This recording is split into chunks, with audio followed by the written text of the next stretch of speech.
Bonjour et bienvenue pour ce nouvel épisode par rapport à la psychologie bouddhiste. On va essayer de voir un point très important qui peut nous permettre de comprendre la différence fondamentale qu'il y a entre, d'une part, la perception et la conception, et d'autre part, des consciences qui peuvent être erronées, et d'autre part, des consciences qui peuvent être totalement fausses, donc complètement à côté de la plaque. Donc on va essayer de voir, grâce aux objets, comment ça fonctionne. Et donc pour ces tutos ici, je m'appuierai sur Recognizing Reality, cet excellentissime livre de Geshe Dreyfus, sur aussi Connaître l'esprit de la Rinpoche, qui commente un autre manuel que celui que j'utilise pour les définitions en général, mais parfois c'est d'autres définitions qui vont être sélectionnées. Et donc ça permet de faire des comparaisons très utiles avec ce que va dire parfois la Rinpoche par rapport à la psychologie bouddhiste. Bien sûr aussi sur Knowledge and Liberation d'Anne Klein, qui est vraiment très très bien fait aussi. Il y a aussi le second volume, Knowing, Naming and Negation, qui est vraiment exceptionnel. Et puis, bien sûr, Debate in Tibetan Buddhism, c'est là où on retrouve les définitions données par Yongzin Pulbuchop. Très bien, donc par rapport à ces définitions, justement, si vous avez suivi la playlist sur la philosophie bouddhiste, vous avez certainement déjà vu cette mention des objets qui sont équivalents avec existants et aussi équivalent avec connaissable. Ça veut dire que si ça existe, ça doit pouvoir être l'objet d'une conscience, ça doit pouvoir être certifié par une conscience. Donc ça, c'est très important. Donc on va voir ici d'autres équivalents. Objet de compréhension, qui a pour définition réalisé par une cognition valide, c'est Torparjawa. Vous avez aussi objet, ça on vient de le voir, objet qui a pour définition connu par une conscience, le Riparjawa. Bien sûr, ça peut donner des débats. Ça peut donner des débats. Par exemple, si on parle d'une corne de lapin, est-ce que cette corne de lapin est connue par une conscience? C'est difficile à dire.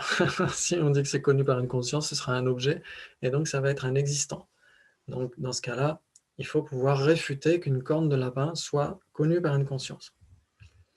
Et puis, quelque chose d'important aussi, objet de compréhension d'une conscience omnisciente, c'est un équivalent d'objet, d'existant, de connaissable. C'est-à-dire que si ça existe, ça doit pouvoir être réalisé par une conscience omnisciente. Namkien Toparjawa. Donc ça, c'est important.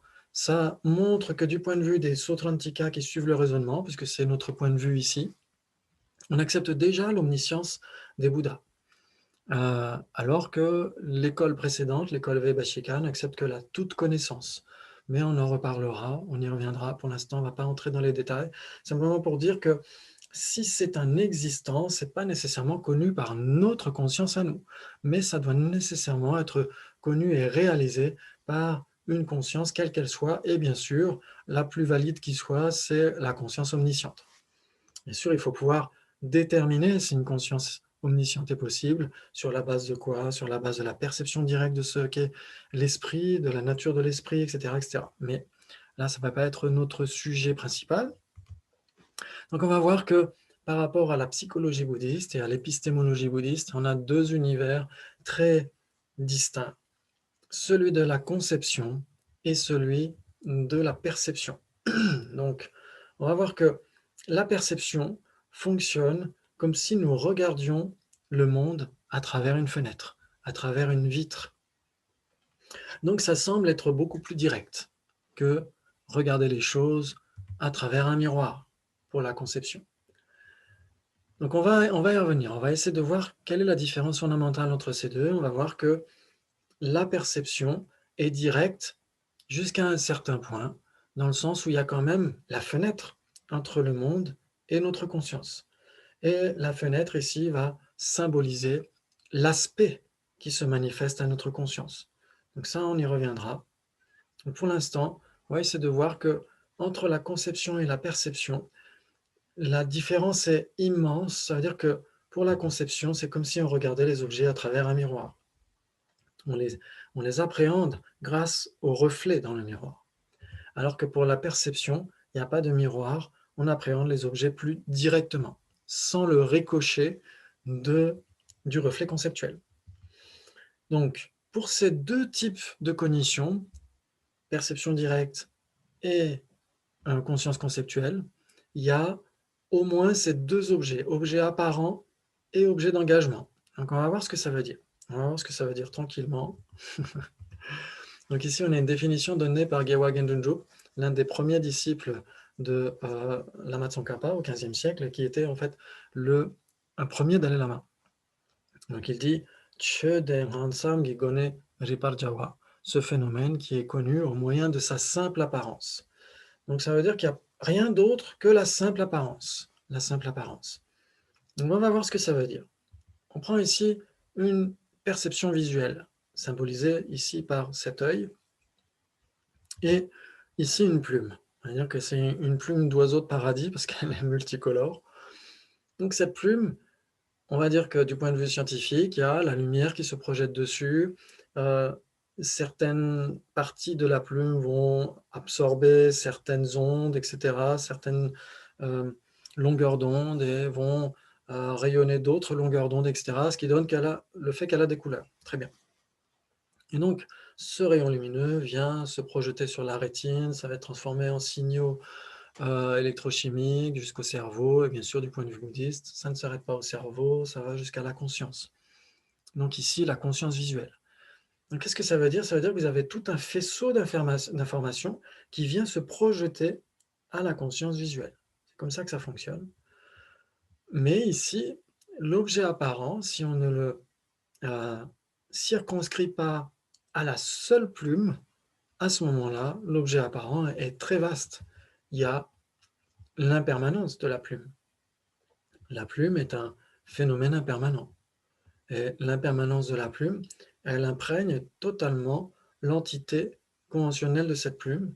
C'est la nature foncière de cette plume que d'être impermanente. Et donc ça apparaît aussi à la conscience visuelle. Cette plume est une chose. Donc ça apparaît aussi. Une chose apparaît à la conscience visuelle, un produit apparaît à la conscience visuelle, une cause apparaît à la conscience visuelle, un effet, etc. Et tous les équivalents de choses produites ou d'impermanents apparaissent à la conscience visuelle. Donc ça fait beaucoup de choses. Ça fait beaucoup de choses. Donc c'est tout un faisceau d'informations qui vient se projeter à la conscience. Donc c'est assez vaste finalement.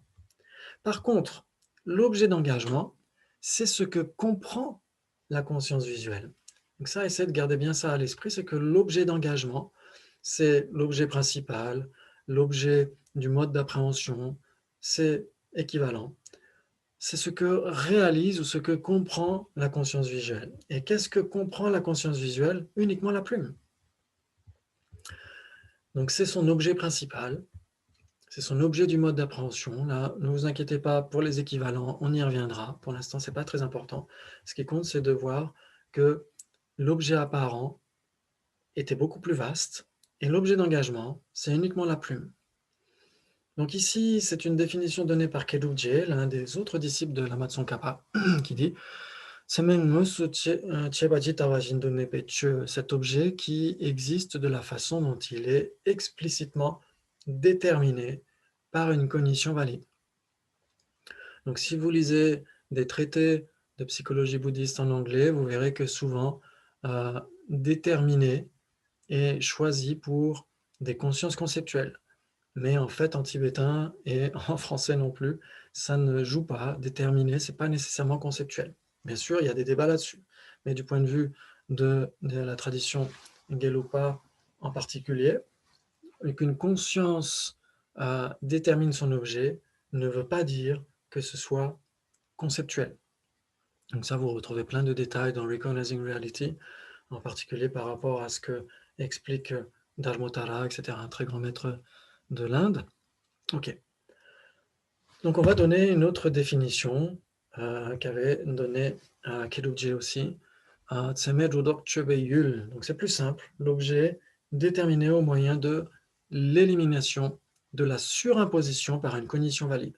Donc on verra par la suite ce que veut dire cognition valide, mais pour l'instant c'est le fait de comprendre un objet.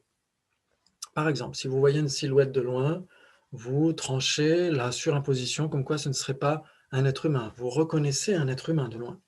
Mais vous pouvez toujours encore avoir la surimposition par rapport à l'identité de cet être humain.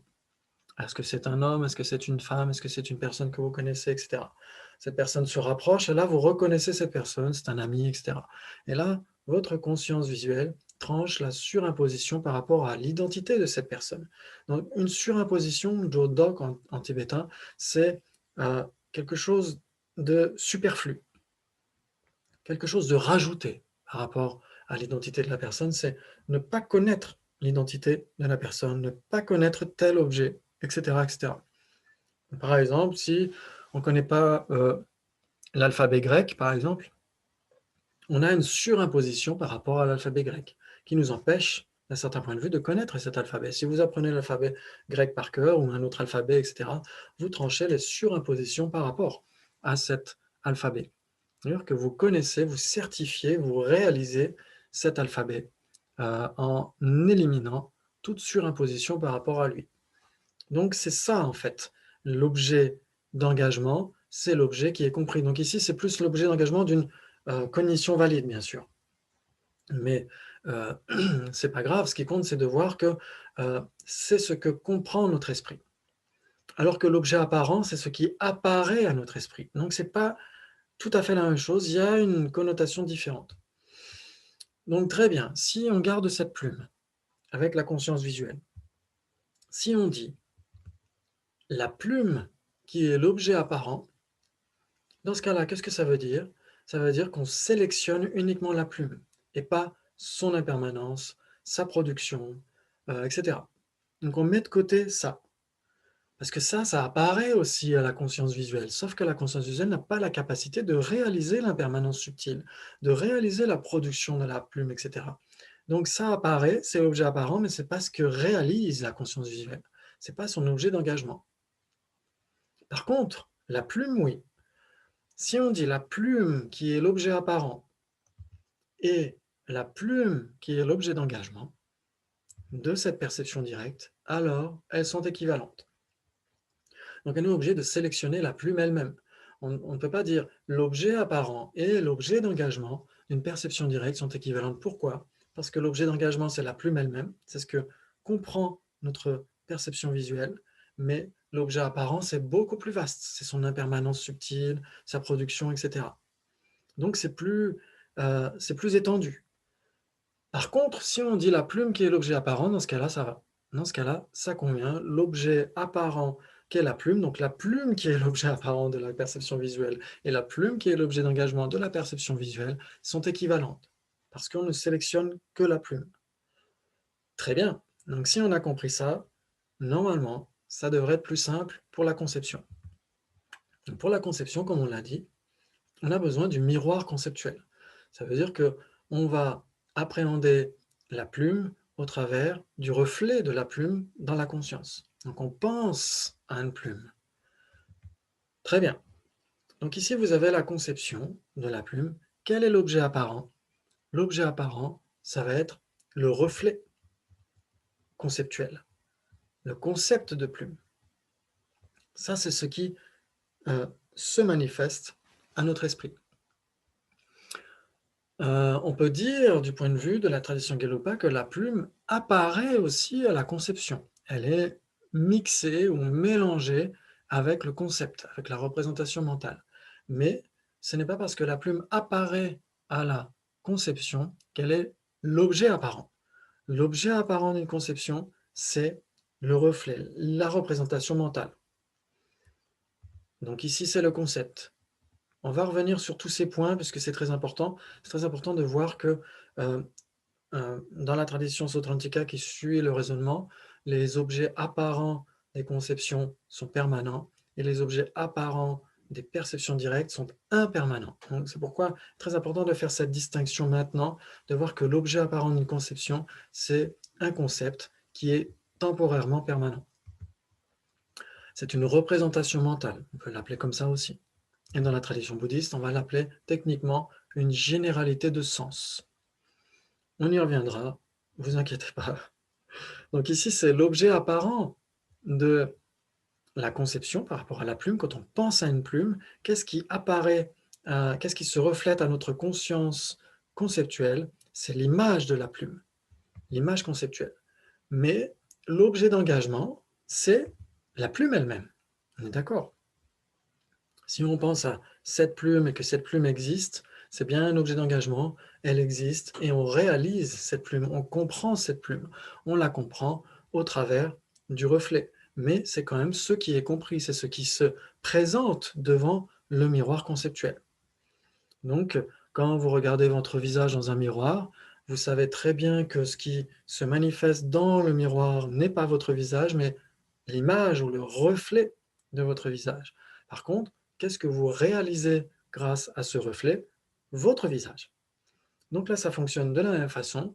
Le miroir, bien sûr, c'est une illustration, c'est un exemple. Quand vous pensez à une plume, à une tasse, à une personne, etc., vous n'avez pas cette tasse, cette personne dans la tête, c'est le reflet conceptuel de cet objet qui est dans votre esprit. Mais que réalise votre esprit, que comprend votre esprit? L'objet qui est là à l'extérieur. Très bien. Donc ici c'est pareil, objet d'engagement égale objet principal, égale objet du mode d'appréhension. Ce sont des termes techniques qui nous serviront pour la suite. Et en particulier, objet conçu. Quand on parle de l'objet d'engagement d'une conscience conceptuelle, on parle plus généralement de l'objet conçu. C'est plus facile à faire la distinction qu'avec l'objet d'engagement d'une perception directe. Donc quand c'est l'objet d'engagement d'une conception, on l'appelle comme ça, l'objet conçu. Mais ça, c'est pas le plus important ici. Donc pour y revenir à cette conception, l'objet apparent de la conscience conceptuelle qui pense à une plume, c'est quoi? C'est la généralité de sens d'une plume. C'est le concept, techniquement, généralité de sens. On va voir pourquoi, par la suite, on l'appelle comme ça. Mais l'objet d'engagement, c'est quoi? C'est la plume elle-même. Très bien. Donc ça veut dire quoi? Ça veut dire que notre conscience conceptuelle ne peut pas rendre totalement justice à l'objet lui-même, à l'objet auquel on pense. C'est exactement comme lorsque le petit prince demande à l'aviateur de dessiner un mouton. Est-ce que l'aviateur peut dessiner un mouton? Non. On ne peut dessiner que l'image d'un mouton. Donc ça veut dire que dès l'instant où on dessine, dès l'instant où on représente, ça ne peut être que l'image de l'objet et ça ne peut pas être l'objet lui-même. Et donc ici, ça symbolise notre conscience conceptuelle qui ne peut pas rendre totalement justice à l'objet auquel on pense. C'est toujours plus sélectif. Alors que, on a vu tout à l'heure, la perception directe est beaucoup plus riche en informations. Donc on va voir progressivement ces distinctions qui sont fondamentales. Donc ici, pourquoi est-ce que l'aviateur n'arrive pas à dessiner un mouton? La meilleure façon pour lui de le dessiner, c'est de dessiner la boîte avec des trous pour qu'il puisse respirer. Et donc, c'est la meilleure façon, en fait, de dessiner un mouton, c'est de dessiner la boîte dans laquelle il est. Donc ça illustre, en fait, que la conscience conceptuelle jamais ne sera capable de générer autant de contenu informatif que les perceptions directes. Donc c'est pourquoi les consciences conceptuelles sont très utiles, mais ne sont pas un but en soi. C'est un moyen extrêmement magique, c'est quelque chose de magique dans l'esprit, mais ça doit pouvoir être dépassé pour qu'on puisse arriver à une perception directe, finale. C'est ça le plus important. Donc, bien sûr, parfois, on a tendance à imaginer que la conceptualisation est totalement contre-productive. Pourquoi? Parce qu'elle ne peut pas rendre justice à ces objets d'engagement. Mais il faut faire une distinction fondamentale entre une cognition conceptuelle fausse, qui est complètement à côté de la plaque. Par exemple, là, imaginez dans ce miroir, vous avez cette flaque d'eau qui représente le miroir conceptuel. Vous pensez à un lion, et en fait, c'est un chat. Et donc, dans ce cas-là, c'est totalement à côté de la plaque. Notre conscience conceptuelle se trompe à l'égard de son objet d'engagement. Et une conscience qui se trompe à l'égard de son objet d'engagement, qu'est-ce que ça veut dire? Ça veut dire une cognition fausse. C'est une conscience fausse.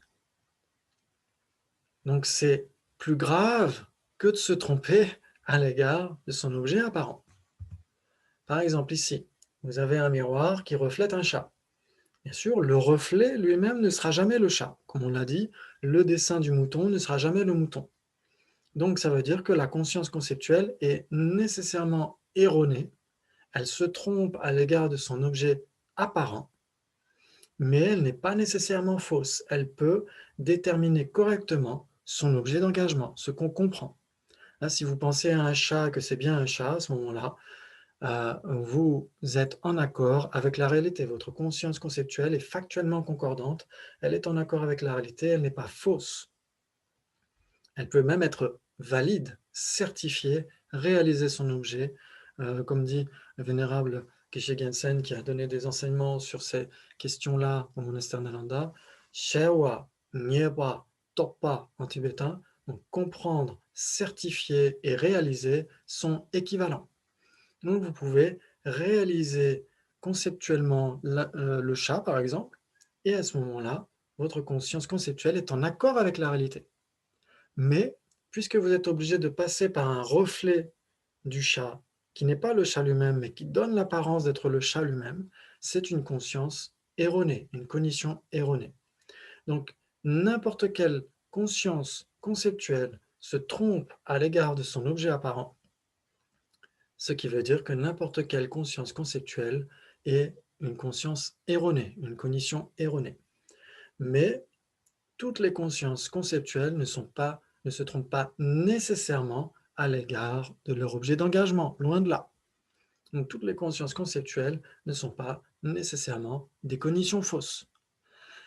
Et donc ça c'est très important du point de vue de la tradition bouddhiste, puisque on peut utiliser la conceptualisation à bon escient, par exemple dans la méditation analytique, pour certifier des phénomènes qui n'apparaissent pas à nos perceptions directes. Et on peut être en accord avec la réalité, être de plus en plus en accord avec la réalité, et au bout d'un moment, même pouvoir se passer des concepts pour arriver à une réalisation directe, une réalisation yogique de la réalité. Donc ça, c'est très important. Donc bien sûr, on y reviendra, mais ce qu'il faut essayer de garder ici à l'esprit, c'est objet apparent et objet d'engagement. Si une conscience se trompe à l'égard de son objet apparent, c'est une conscience erronée. Si elle se trompe à l'égard de son objet d'engagement, c'est une conscience fausse. Et donc, ça veut dire quoi? Ça veut dire qu'une conscience conceptuelle est nécessairement erronée, mais elle n'est pas nécessairement fausse.